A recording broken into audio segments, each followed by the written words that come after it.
मुख्यमंत्री देवेंद्र फडणवीसजी यांच्या मार्गदर्शनाखाली महसूल विभागात काम करत असताना एक महत्त्वाचा या वर्षीचा मालमत्तेचा रेडी रेकनर हा दर घोषित करण्याचा कालचा दिवस होता।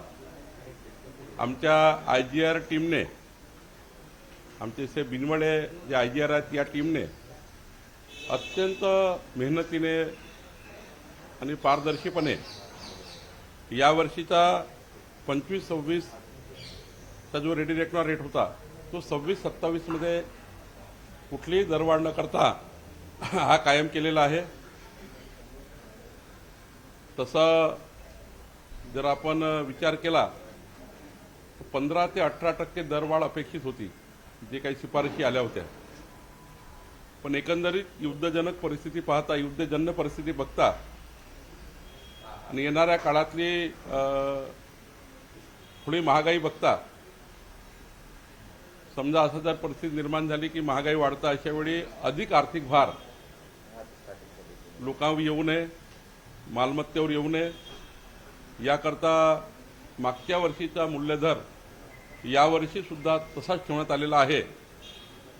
2-3 गोष्टी पुन्हा आम्ही ॲडिशन केल्या आहे की जे डीपी प्लान तयार झाले आहेत मधल्या काळात, डीपी प्लान झाल्यानंतर त्या भागाचा दर हा जाहीर नसतो। 25-26चा दर जोडून आम्ही या डीपी प्लानच्या एरियामध्ये तोच वार्षिक मूल्यदर 25-26चा लागू केला आहे। मंजूर प्रादेशिक जी योजना आहे त्या योजनेच्या माध्यमातून काही फेरबदल झाले आहेत, त्यामध्ये आम्ही हाच रेट ठेवलेला आहे मागच्या वर्षीचा। सोबत काही त्या ठिकाणी गहाण मिळकती आहे, गावे आहे जे आम्ही आयडेंटिफाय केले आणि मायक्रो झोन तयार केले। या मायक्रो झोनमध्ये सुद्धा आता तोच रेडी रेकनर राहणार आहे। आमचा विचार आहे पुढच्या काळात की मुंबई पुणे जे काही मेट्रोपॉलिटन ज्या सिटीज आहे, नागरी भाग आहे, या नागरी भागामध्ये जे आपला झोन आहे ते मायक्रो झोनिंग करायचं आणि मायक्रो झोनिंग करून जेवढा छोटा झोन करू त्या झोनचे वेगवेगळे रेडी रेकनर रेट राहील, त्यामुळं चुकीच्या लोकांना चुकीचे रेट लागणार नाही। पुढच्या वर्षामध्ये आम्ही मायक्रो झोनिंग करतो आहे, खास करून मुंबईमध्ये, उपनगरमध्ये, ठाणेमध्ये, पुणेमध्ये, नागपूरमध्ये, संभाजीनगरमध्ये या शहरात आम्ही आधी करू आणि इतर राज्यातही मग आपण मायक्रो झोनिंग करणार आहे। यामुळं अव्वाच्या सव्वा रेट प्रॉपर्टीवर लागणार नाही, ज्या प्रॉपर्टीचा जो रेट आहे त्याच प्रॉपर्टीचा तो लागेल। या घराचा रेट दुसऱ्या घराला लागणार नाही, दुसऱ्या घराचा रेट तिसऱ्या घराला लागणार नाही, त्या घराच्या प्रॉपर्टीच्या किमतीप्रमाणे त्या घराचा रेट राहील। असं एक आमूलाग्र बदल आम्ही या ठिकाणी रेडी रेकनरमध्ये करतो आहे। दुसरीकडे मुंबई वगळता इतर भागांमध्ये इतकी मोठ्या प्रमाणामध्ये जी बांधकामं शासकीय जमिनीवरती वाढलेली होती त्या संदर्भात देखील एक मोठा नाही, आम्ही आता 2011 पूर्वी ज्यांचे घरं जिथं आहेत, ज्यांनी शासकीय जागेवर घरं बांधलेले आहेत, ज्यांनी लेआउटमध्ये घरं बांधलेले आहेत, लेआउट करता आम्ही या ठिकाणी तुकडेबंदी कायदा हटवला खाजगी लेआउटमध्ये, त्यामुळे आता त्यांच्या रजिस्ट्री होणार आहे। 2011 पूर्वी ज्यांनी जिथे अतिक्रमण केलं असेल आणि ती जागा शासकीय प्रयोजनाकरता राखीव नसेल, डीपी प्लॅनमध्ये ही जागा रहिवासी असेल, रिजनल प्लॅनमध्ये जागा ही रहिवासी असेल, तर अशा जागेवर 2011 पूर्वीचे जे बांधकाम आहे, जेवढं बांधकाम असेल 500 फूट असेल, 1000 फूट असेल, 1500 फूट असेल, पण 1500 फूटच्या वर केलं असेल तर तोडून टाकू, ते ठेवणार नाही। पण 1500 फूटपर्यंत मात्र त्यांच्या घराचं कायदेशीर करून देणे हा निर्णय आम्ही घेतलेला आहे। कुठल्याही परप्रांतीय लोकांना आपले घरं कायदेशीर करता येणार नाही। कुठल्याही बांगलादेशी लोक, भारतीय लोक जे आले असतील त्यांना त्या योजनेचा फायदा मिळणार नाही। फक्त महाराष्ट्रामध्ये 1 जानेवारी 2011 पूर्वीचे रहिवासी असलेला आणि तेव्हाच्या मतदार यादीत नाव असलेला व्यक्तीच फक्त या ठिकाणी या योजनेला पात्र ठरेल आणि जनतेला आता त्यांच्या हक्काचे घरं बांधता येतील। आधी ही मुभा फक्त 500 स्क्वेअर फीटपर्यंत होती, आता 1500 स्क्वेअर फीटपर्यंत केलेली आहे आणि 1500 स्क्वेअर फीटमध्ये लोकांची घरं कायदेशीर करण्याचा निर्णय राज्य सरकारने घेतला, देवेंद्र फडणवीसजीच्या सरकारने घेतलेला आहे. आणि माननीय मुख्यमंत्री देवेंद्र फडणवीसजींनी विधानसभेच्या निवडणुकीमध्ये जो मॅनिफेस्टो दिला होता, जाहीरनामा, त्या जाहीरनामाचा एक काम आम्ही पूर्ण केलेलं आहे. परंतु जी मराठी किंवा परप्रांतीय लोकांची जी बांधकाम असतील ती लागू करण्यात येणार नाही त्यांना आणि असं म्हणतात, तर त्यांच्यावर कारवाई साधारणपणे कधी तोडून टाकण्यात येतील. परप्रांतीय लोकांची अनधिकृत अतिक्रमणे तोडण्यात येतील. ते रेग्युलाइज होणार नाही. सर, शासन घराचे कारनामे जे आहेत ते वेगवेगळे समोर येताना पाहायला मिळत आहे. अजितदादा असतील किंवा इतर राजकीय नेते आहेत त्यांच्या फोटोंवरती फुल्या मारलेल्या होत्या. अजितदादांच्या फोटोवरती फुल्या मारलेली होती आणि काळी जादू अशा प्रकारे केली होती असा आरोप रोहित पवारांनी केलाय. हे सगळं जे आहे ते सत्य बाहेर आलं पाहिजे असंही त्यांनी म्हटलं. मला फक्त एकच वाटतं की माननीय रोहित पवारजी, विजय वडेट्टीवारजी हे जे मीडिया मॅनेजमेंट करताय, अति सेन्सिटिव्ह केसमध्ये जे SIT आहे त्या SITकडे यांनी जाऊन पुरावे दिले पाहिजे. ज्या बाजू SIT समोर मांडायच्या त्या मीडियामध्ये मांडून त्या केसमध्ये अजून जास्त त्या ठिकाणी संभ्रम निर्माण करून जनतेच्या मनामध्ये कल्लोळ निर्माण करण्याचं काम करतायत. इतकी सेन्सिटिव्ह इन्क्वायरी आहे, त्यामध्ये जाऊन बसा ना, SITला काही पुरावे द्या. आता वडेट्टीवार काल बोलले अधिकाऱ्यांच्या परिवाराबद्दल, योग्य नाही आहे कुठल्या अधिकाऱ्याच्या परिवाराबद्दल संशय व्यक्त करणे. असेल माहिती तुम्ही SITला द्या. रोहित पवारचं म्हणणं जर खरं असेल त्यांनी SITला द्या. SIT तयार आहे ना. पण तुम्ही माननीय मुख्यमंत्र्यांनी सभागृहात जाहीर केल्यानंतरही तुम्ही SITकडे चौकशी अधिकाऱ्याकडे तुम्ही काही न देता नुसता त्या ठिकाणी तोंडाच्या वाफा फेकून मीडिया मॅनेजमेंट करण्याकरता आपली किंमत महाराष्ट्रात वाढवण्याकरता करताय. तुम्ही द्या ना त्या SITला. SIT कारवाई करेल. नुसतं मीडिया मॅनेजमेंट करण्याचा प्रयत्न काही लोकांना सुचलेला आहे.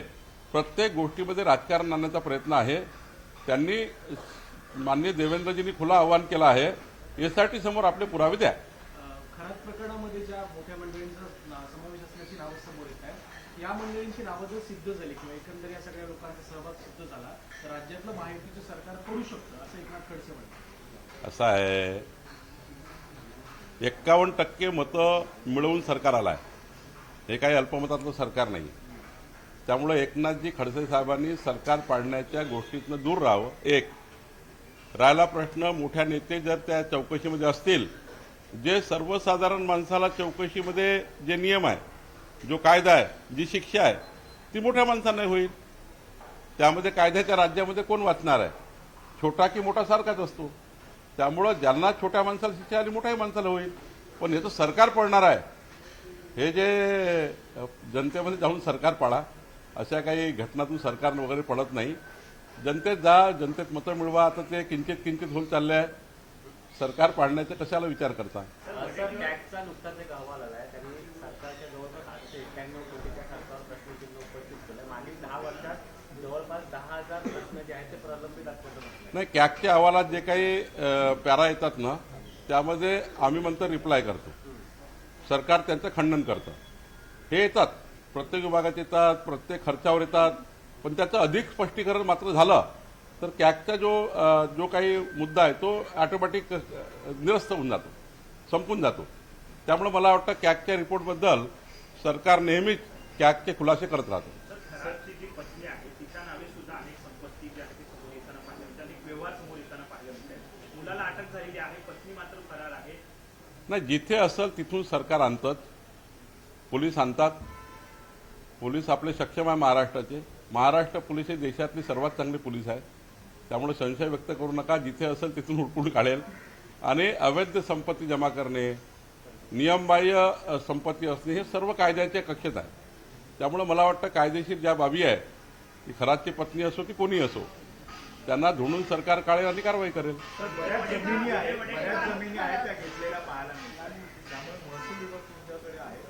या सगळ्या संदर्भात तुम्ही एक मिठी चौकशी करणार आहात का? कारण की बऱ्याच जागांचा संबंध SIT जो रिपोर्ट तयार करेल त्यावर महसूलचाही भाग राहणार. आता SIT सुरू असताना वेगळी महसूलची SIT तयार करणे योग्य नाही. ते SITचा भाग आहे. ते जेव्हा आम्हाला रिपोर्ट पाठवतील की महसूल खात्याला की ही जागेत गडबड आहे, तेवढाच आमचा महसूल खाता इन्क्वायरी टेक ओव्हर करेल. सर, वडेट्टीवारांनी असं म्हटलंय की खरातच्या मुलीच्या लग्नात ज्यांची नावं होती, राजकीय नेत्यांची अनेक नावं जी आहेत तिच्या लग्नपत्रिकेवरती पाहायला मिळतात. त्यामुळे अशा लोकांवरती सुद्धा मी सांगितलं ना, मीडियामध्ये तोंडाच्या वाफा फेकणे आणि मीडिया मॅनेजमेंट करून आपली पद कायम ठेवण्याचं काम काही लोक करतात आहे. वडेट्टीवारजीला माझी विनंती आपल्या माध्यमातून, पुन्हा एकदा बाईट घे त्यांची जाऊन. वडेट्टीवारला विनंती आहे, तुम्ही पुन्हा एक बाईट घ्या. माझी विनंती त्यांना कळवा की हाय सेन्सिटिव्ह प्रकरणामध्ये काही पुरावे असतील तर SITकडे द्या.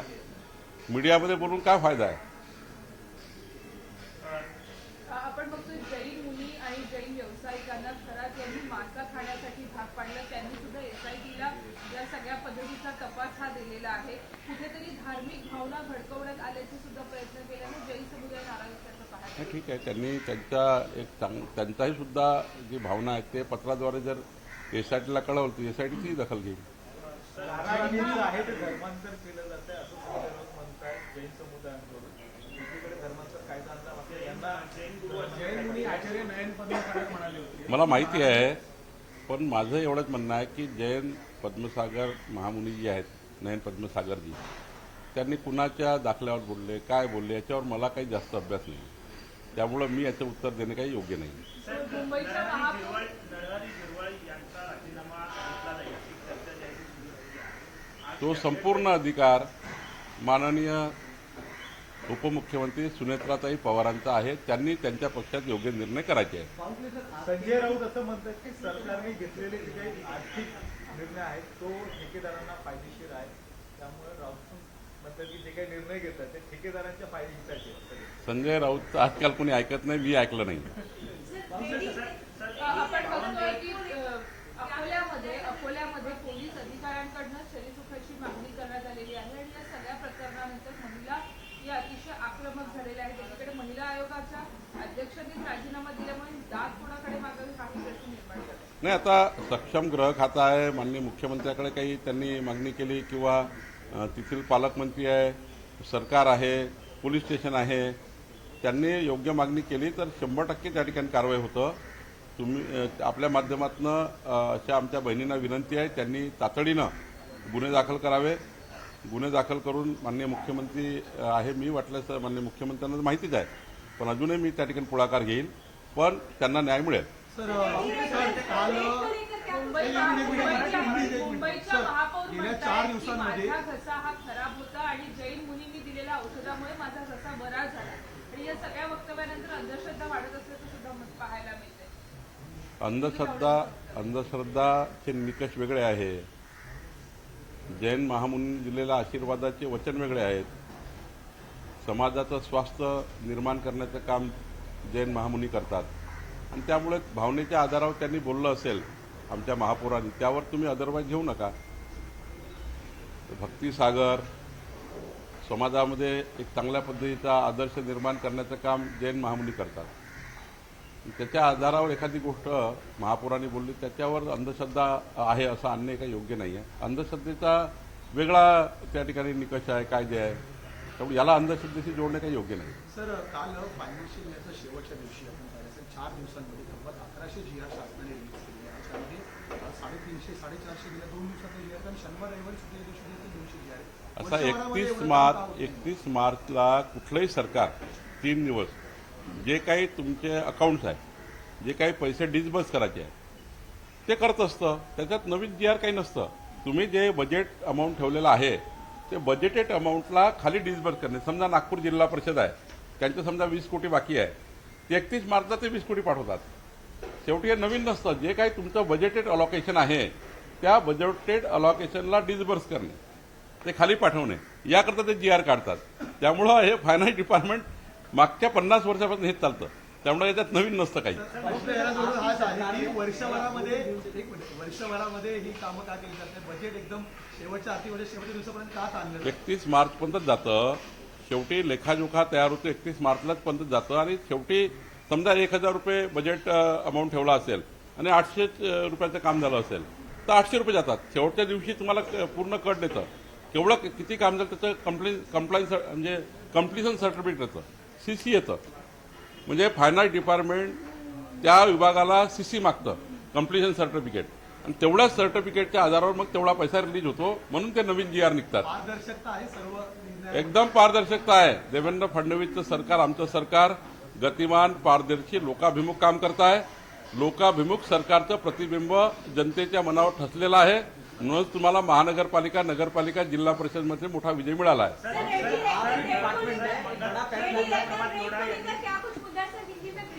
देखिए, एक बहुत बड़ा अहम फैसला महाराष्ट्र सरकार ने लिया है. जो युद्धजन्य परिस्थिति है और हमें ऐसा लगता है कि थोड़ा बहुत से चीज़ों के रेट बढ़ेंगे, ऐसा अनुमान लगाया जाता है. तो कल ये बड़ी संकट महाराष्ट्र में नहीं आए, इस वजह से हमारी सरकार ने माननीय मुख्यमंत्री जी के मार्गदर्शन में जो इस साल का रेडी रेकनर है, मालमत्ताओं का जो हम रजिस्ट्री का जो रेट लेते हैं, जो बाजार मूल्य तय करते हैं, वो कांस्टेंट रखा है. जो 25-26 के रेट से उसको कांस्टेंट 26-27 के लिए किया गया. इसलिए इस साल के जितने भी व्यवहार हो गए वो पुराने रेट पर ही हो गए, नए रेट लागू नहीं किए. वैसी डिमांड थी कि 12, 14, 15, 16% की बढ़त पूरे महाराष्ट्र में थी. 15-16% बढ़ा सकते थे, लेकिन हमने निर्णय किया सरकार ने कि नहीं बढ़ाना है, नहीं बढ़ाना है. जनता के जेब से पैसा नहीं जाना चाहिए, इसलिए निर्णय लिया गया. जहां पर इस साल जो नगरपालिका, नगर पंचायत, कारपोरेशन में कुछ डीपी में चेंजेस हुए, डेवलपमेंट प्लान में, उस चेंजेस को ये जो रेडी रेकनर रेट इफेक्ट होता नहीं, इसलिए 25-26 का रेट लगाकर डीपी को अनुमति दी है. इसलिए 25-26 के रेट ही उनको भी लगेंगे जो नया डीपी हुआ है. रीजनल प्लान में कुछ चेंजेस हुए हैं, गांव में चेंजेस हुए हैं, गांव नोटिफाइड नहीं हुए हैं, कई जगह प्रॉपर्टी नोटिफाइड नहीं होती है, वो सबको नोटिफाइड करके हमने 25-26 का रेट लगाया. इसलिए उनको भी बढ़ोतरी नहीं होगी.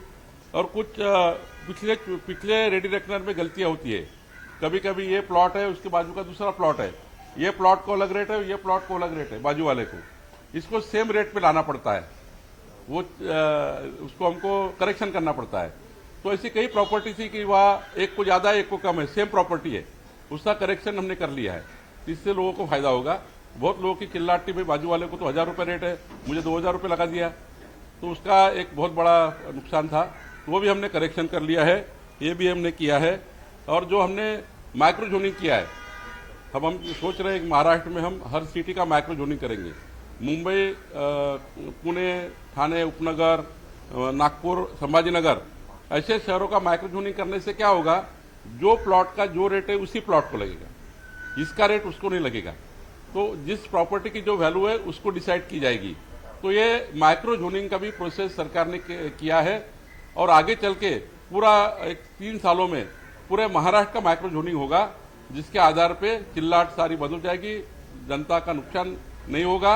ये अहम फैसले हमारे राजस्व विभाग ने लिए हैं. हमारे आईजीआर जो वहाँ बिनवड़े है, बहुत ही पारदर्शी, गतिमान उन्होंने निर्णय लिए है और हमारी सरकार ने ये निर्णय को अंतिम किया है. Leader of opposition Rahul Gandhi ने वेस्ट एशिया कॉन्फ्लिक्ट को लेकर पीएम मोदी को कहा है कि ट्रम्प जो है पीएम मोदी को चलाते हैं, इस तरह का स्टेटमेंट उन्होंने. वो जहां भी जाते हैं अपनी सभाओं में, 5 राज्यों में चुनाव है, वहां सभा में यही बात बोल रहे हैं कि पीएम कॉम्प्रोमाइज है और डोनाल्ड ट्रम्प ही प्रधानमंत्री को चला रहा है. जनता उसको वोट देती नहीं है. जनता विकसित भारत 2047 को वोट देती है. उसके जो संकल्प मोदी जी ने किया उसको वोट दे रही है. कितना भी चिल्लाएंगे, जनता को अब राहुल गांधी पे भरोसा नहीं रहा है. अब इंडिया की बात करना चाहिए तो अमेरिका में जाके घुसते हैं, वो ट्रम्प के साथ घुसते हैं. मुझे लगता है इंडिया में, भारत में जो उनको कुछ बोल नहीं सकते ऐसे निर्णय मोदी जी ने लिए. वो कहीं भी उनके कार्यकाल में 65 साल के कांग्रेस कार्यकर्ताओं ने जो गलती किया है कार्यकाल में, वो सुधारने का काम मोदी जी ने किया. और कांग्रेस पार्टी का सारा सड़ा हुआ जो प्रशासन था उसको बाजू करके मोदी जी ने पारदर्शी प्रशासन लाया. और इसलिए राहुल गांधी अब कुछ नहीं रहा तो ट्रम्प से साथ जोड़ते हैं, इससे जोड़ते हैं, विदेश के साथ जोड़ते हैं. देश की हालात को जोड़नी चाहिए, देश के विकास की बात करनी चाहिए. अगर पश्चिम बंगाल में जाते तो पश्चिम बंगाल की बात करनी चाहिए, केरल में जाते तो केरल की बात करनी चाहिए. अब राहुल गांधी खुद ही विदेशी टूर पे रहते हैं, इसलिए वो वहाँ के कुछ लेके आते हैं पूड़ी पाड़ी और यहाँ छोड़ देते हैं. मुझे लगता है जो राज्य में जाते हैं उस राज्य की बात होनी चाहिए. सर, ममता बनर्जी ने फिर से जो है इलेक्शन कमीशन को लेटर लिखा है, उस पर बीजेपी को उन्होंने तंज कसते हुए कहा है कि बीजेपी जो है पश्चिम बंगाल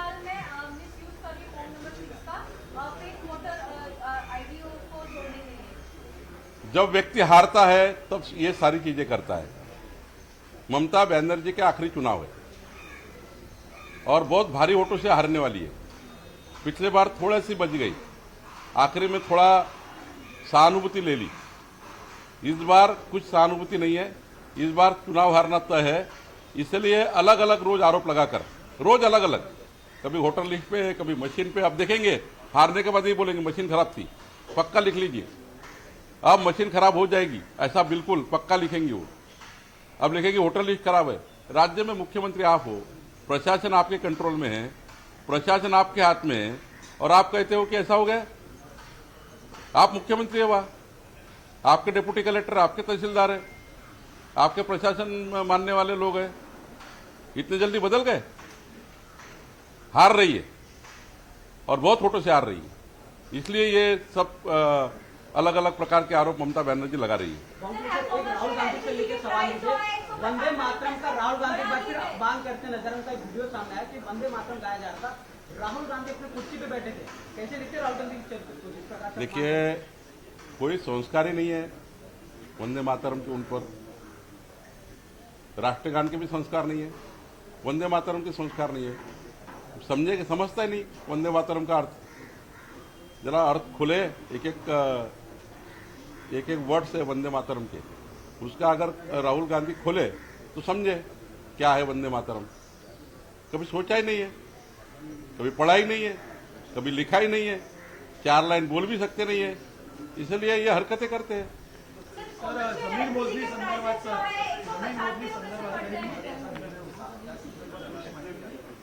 महाराष्ट्रामध्ये जमीन मोजणी करता एक नवीन सॉफ्टवेअर व्हर्जन 2 आमचा जमाबंदी आयुक्त लॉन्च करता आहे। भूमी अभिलेखमध्ये व्हर्जन 2 आल्यावर जमिनीची मोजणीचा जो काळ आहे तो कमी होईल। पुढच्या 3 दिवसामध्ये व्हर्जन 2 लॉन्च होते आहे। 3 दिवस थोडा तुम्हाला भूमी अभिलेखचे वेबसाईट त्या ठिकाणी डाऊन दिसतील, कारण व्हर्जन 2 चं अपलोड सुरू झालेलं आहे। ते आयक्लाउडवर जोडला गेलेला आहे। संपूर्ण मालमत्ता ही आयक्लाउडवर जाणार आहे आणि त्यामुळे व्हर्जन 2 साठी आमचं राजस्व विभाग तयार झाला आहे, भूमी अभिलेख तयार झाला आहे आणि 1-2 दिवसामध्ये व्हर्जन 2 लागू होते आहे। सोबतच आता मालमत्ता मोजणी करताना पोट हिस्से आहे। एका सर्वे नंबरमध्ये 4-5 भाऊ आहे, एका सर्वे नंबरच्या आजूबाजूला 4 वेगवेगळ्या शेती आहे आणि एकाची शेती मोजायची असेल तर संपूर्ण 10-12 लोकांचे पैसे त्या एका व्यक्तीकडनं घ्यायचे। त्यामुळे एक मोठा भार जमीन मोजणीवर कास्तकारावर पडायचा, शेतकऱ्यावर पडायचा। आता सरकारने 200 रुपये केले आहे, पोट हिस्सा मोजणी 200 रुपये।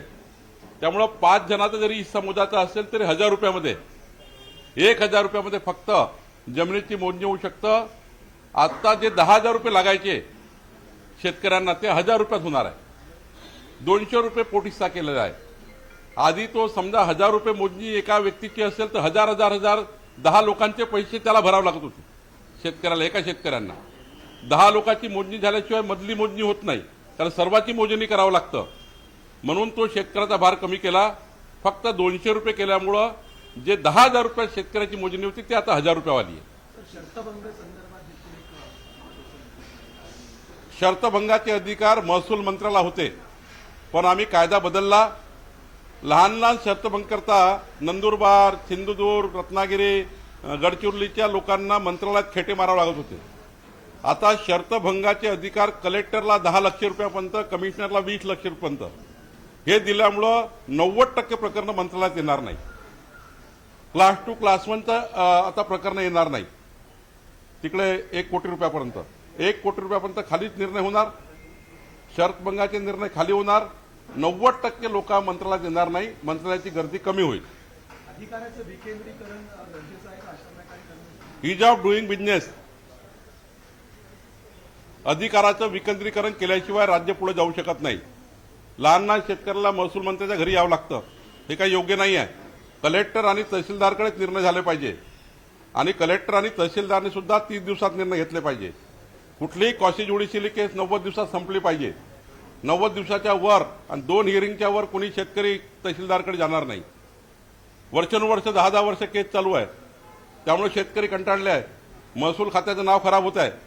त्यामुळे आता आमच्या सूचना आहेत सर्व तहसीलदार प्रांतांना आणि ॲडिशनल कलेक्टर कमिशनरला की 90 दिवसात केस संपली पाहिजे. 2च हिअरिंग असल्या पाहिजे. माझ्याकडे 13,000 केस पेंडिंग होत्या. 3,000 केसची सुनावणी झाली. 2च तारीख दिल्या आणि आता जवळपास 3,000 केस संपल्या. माझे अधिकार आम्ही प्रधान सचिवाला दिले, माझे अधिकार राज्यमंत्र्याला दिले आणि यातनं मोठ्या केसेस डिसाईड झाल्या. राज्य सरकार जर गतिमान पारदर्शी विचार करताय तर महसूल प्रशासनाच्या तलाट्यापर्यंत सर्वांनी पारदर्शी आणि गतिमान विचार केला पाहिजे. सर माझा शेवटचा प्रश्न, तुम्ही ज्या प्रकारे सांगताय की 30 दिवस आणि 9 दिवसाचा कालावधी देत आहे, अनेक ठिकाणी तहसीलदार जिल्हाधिकारी पालन करत नाही, वेळेचं वर्षानुवर्ष केस असतात, त्यांच्यावरही काही कारवाई होईल का? होणार आहे. Checking कसं केलं जाईल? आता आम्ही नियमात पुढच्या जुलैच्या बजेटमध्ये जे काही मी अधिनियम करणार आहे नवीन, त्यामध्ये काही काळ टाकणार आहे, कायद्याने बंधनकारक करणार आहे. कॉशी ज्युडिशियली 90 दिवसात संपल्या पाहिजे. 2च तारखी त्या ठिकाणी मोठ्या मुश्किली झाल्या पाहिजे. किती वेळा शेतकऱ्याला बोलणार आहे? रस्त्याचे प्रकरण तर बंदच झाले पाहिजे. रस्त्याकरता तर आता आपण हे निर्णय घेतला आहे, पांधन रस्त्याकरता एकही शेतकऱ्याला तहसीलदारकडे जायची गरज नाही. सरकार मोजणी करेल, सरकार रस्ते खुले करेल. कोणी जर शेतकरी एखादा रस्ता अडवला असेल, सार्वजनिक रस्ता, त्याचा 5 वर्ष आयडी आम्ही ब्लॉक करणार आहे. त्याच्या सर्व योजना ब्लॉक करणार. कारण एक शेतकऱ्याने रस्ता अडवल्यामुळे 50 शेतकऱ्याचं नुकसान होत आहे आणि तो कोर्टात चाललाय कारण नसताना. आणि त्यामुळं शेतकऱ्याची मोजणी, शेतकऱ्यांचा रस्ता, शेतकऱ्यांचा पांधन रस्ता हा एकदम क्लिअर राहिला पाहिजे. 12ही महिने शेतकऱ्याला शेतात जाता आलं पाहिजे. हा निर्णय देवेंद्र फडणवीस सरकारचा आमचा आहे. सर सेंसस 2027 का पहला चरण जो है आज से फुली डिजिटल रूप में शुरू होने वाला है, क्या कहना चाहिए? नहीं, एकदम अच्छा है. नया सेंसस आएगा क्योंकि 2011 के सेंसस से आज अगर अपन देखें तो 2011 पे चल रहे 2026 में, तो 14 साल में जो जनसंख्या बढ़ी है उसका एक्यूरेट जनगणना होगी तो उसके हिसाब से प्लानिंग होता है. जनगणना जो आएगी उसके हिसाब से आगे का प्लान बनेगा क्योंकि कोई भी सरकार की योजना बनती है जनगणना पे. तो 2011 अभी भी जो हम सरकार की योजना बनाते हैं वाटर सप्लाई की, रोड की, रास्ते की, तो 2011 के सेंसस में बनाते हैं. अब अगर 2026 में सेंसस आएगा 2021 के आधार पे, ये सेंसस ही आगे की सारी योजना के लिए वाटर सप्लाई कितना चाहिए, रास्ते कितने चाहिए, पानी कितनी चाहिए, ये सारी योजना उसके ओर बनेगी. तो ये अच्छा है महाराष्ट्र की जनता के लिए.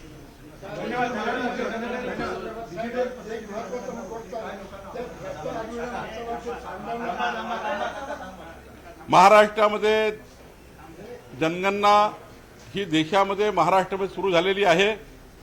या जनगणनेमुळं 2026ला असलेला त्या ठिकाणी लोकसंख्येचा आधार, लोकसंख्या विचारात घेऊन घरोघरी जाऊन ही जनगणना होईल आणि या जनगणनेमुळं एकंदरीत डेव्हलपमेंटच्या स्कीम या नव्याने सुरू होतील.